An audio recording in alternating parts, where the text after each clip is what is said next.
how's it going? Looking forward to playing 2 sets this year at TechFest. Yeah, man. Yeah, it's good. I just had a bit of a nightmare setting up my first 10 on my own experience.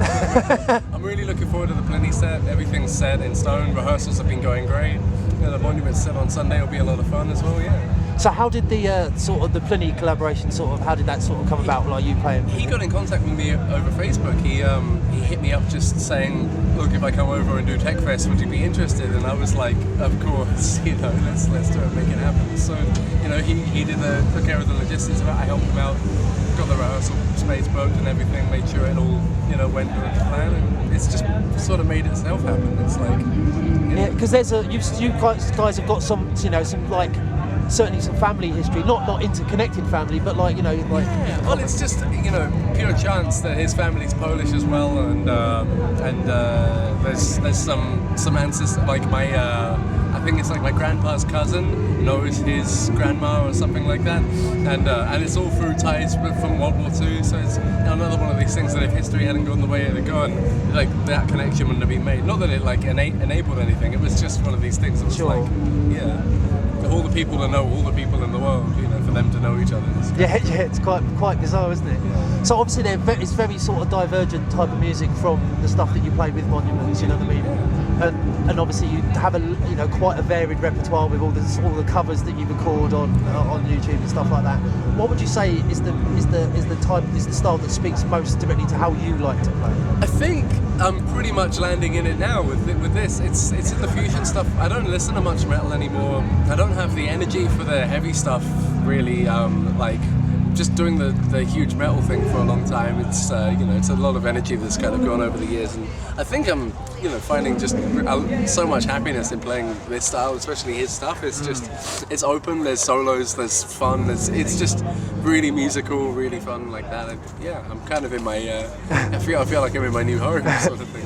So, because obviously it's Marco Miniman on the record, which is fucking pretty incredible playing. Talk about big shoes to how have you gone about? Have you sort of taken the transcribed route, or have you like, oh, no, I'm going to feel this a bit more than? It's sort of somewhere in between the two. I mean, I haven't gone pen to paper, which is nice because I wanted it to have a level of improv, but I have studied it as well. But the thing is, I used to study his style of playing when I was in college. I like some stuff that he'd done before. I'd analysed and done in performance workshops. Not workshops for like part of my course in school and stuff. So like massively familiar with his styles, but it was just another opportunity to get get my hands dirty studying his material. It's just his looking at parts differently, how he can play with sections. It just is so inspiring all the time. His separation is something else really in terms of like limb separation and just like he can like and he can just throw like he can just go off on random polyrhythms and just make it work. And like even though there's some sections that some people would like deem like that didn't land in the right place, but he just makes it work, always. So it's the challenge has been take the awesome stuff that he's done. But I haven't taken hit for hit exactly what he played because that wouldn't be anywhere near as fun. But just to take the most significant parts of his playing, it's been an honor, honestly. It's been very daunting, and I always got really nervous for a long time. But Plini's quite up for changing things in a huge way. The set's completely different in some areas than it is on the record. He's decided to throw a reggae section into one of his tracks. I won't say which one just yet. But he's just, he's not very particular about it needing to be record perfect, which is really good. Well, because obviously they're different, completely exclusive environments, really, aren't they? Like live and record, so and it's great that he understands that. Like some people don't. They want it to be perfect, and it's never going to be like that. Yeah, but you're shooting off in between now and your set on Sunday, aren't you? Monuments has a show at NASFest in Bath, so I've got like 7 hours of driving if I'm going to get back here to catch like the last 45 minutes of the Super Jam. But I'm going to do that anyway, just because it's worth it. No, fantastic. So what's sort of next on the horizon for you?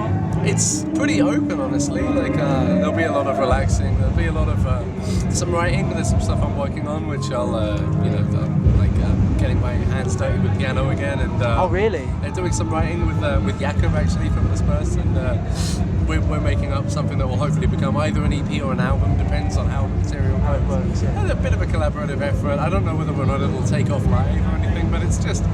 it's just really nice to get writing again. I don't know, the changes in the horizon for sure. I'm quite excited about like staying at home a little bit more. Like the roads kind of, with my injuries and stuff, it's nice to have the security of knowing that I'm going to be at home a lot. It's a long, yeah, and the injury, you know, has that really changed how you approach a show, and how much has it affected that? Yeah, it completely changed it. I can't just go out and brawl like I used to. I can't just.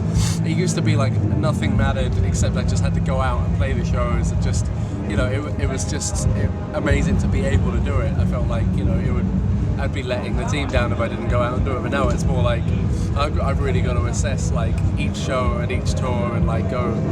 Right now, can I afford to do that? Because so far, I haven't been able to make a full recovery because I keep going out and playing more. So it's, yeah. So you got to just think that, you know, be selfish in the nicest possible way. Exactly. You know what I mean? I just had to really work out what it is I wanted, and I had some sad realizations through that. You know, you change as a person over time. You know, your goals change. You shift your own goalposts. Your priorities change. Change is good. Change is really good, and I've welcomed it with open arms. I've always been blessed to have the most supportive bandmates and stuff, so like, you know, they understand the way it works and everything, and everyone gets to move forward in the way that they want, which is great. But it has changed things for me. I can't change that, but I feel happy with it. No, that's awesome. You know, like that you've been able to sort of come to some sort of realisation and a rationalisation of it yourself. You know, I mean, because to allow change in is perhaps a difficult process in life in general, not just in music. You know what I mean? And the restrictions of being stuck at home, unable to play and unable to do things, and the sheer frustration and sadness of just not being able to do what you've spent your life doing, you know, like because like once it stops being a hobby and becomes a career path, then you can't take that on. That's not something I ever knew what that would feel like. It's a nasty feeling, and my heart goes out for everyone. So many people I know are really suffering from that. You know, Luke Martin, he was meant to be playing piano on the Plini set, he can't do it because of his hands. Paul barely can play at the moment, you know, like he can't write on the Jim's band and stuff because of it. It's like there's such a need to play so much, and like this obsessiveness that is required in today's music culture to make it happen, to keep it up to speed with everything. That is, I feel like it's almost destroying people inside, you know, but it's only because everyone cares so much. So the desire is there. Yeah. No, but thank you very much, Mike. It's been a real pleasure. It really has.